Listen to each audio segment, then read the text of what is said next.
Magbibigay lang tayo ng opinion sa napapanahong issue, no? Ang pagkakaroon ng utang na loob ng isang anak sa magulang. Eto mga Mars, napakatagal na panahon na nito na dapat alam na ng mga anak, no? Ako naman, hindi ko pa ito alam nung wala pa akong anak.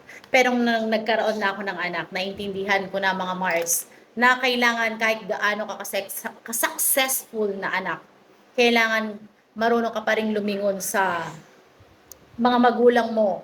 Ito napapanahong issue, meron yung issue, alam niyo sa social media mga Mars, yung napaka-successful nung anak, and parang hindi niya pa nililingon yung mga magulang niya, ganun.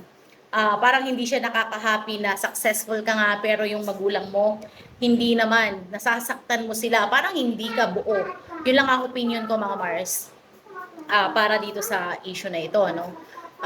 Kahit gaano ka successful, hindi ka magiging buo kung hindi mo napapasaya ang mga magulang mo.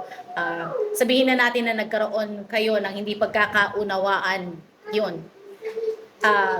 Sabi nga nila, time heal all wounds. Lahat ng sakit, lahat ng sugat, mapaghihilom yan ng oras at panahon.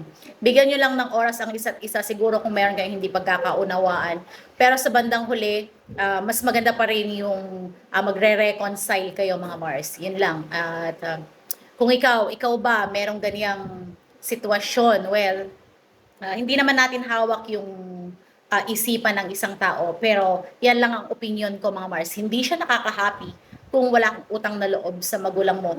Meron kasi sa social media na nagsasabi, kailan ba matatapos ang utang na loob ng isang anak sa magulang? Well mga Mars, para sa akin, hindi yan matatapos. Kasi kung hindi dahil sa kanila, wala ka din dyan at hindi ka rin nakatayo kung saan ka nandun ngayon. Hindi ka rin successful, wala ka rin dyan kung hindi dahil sa magulang mo. So, give back to your parents.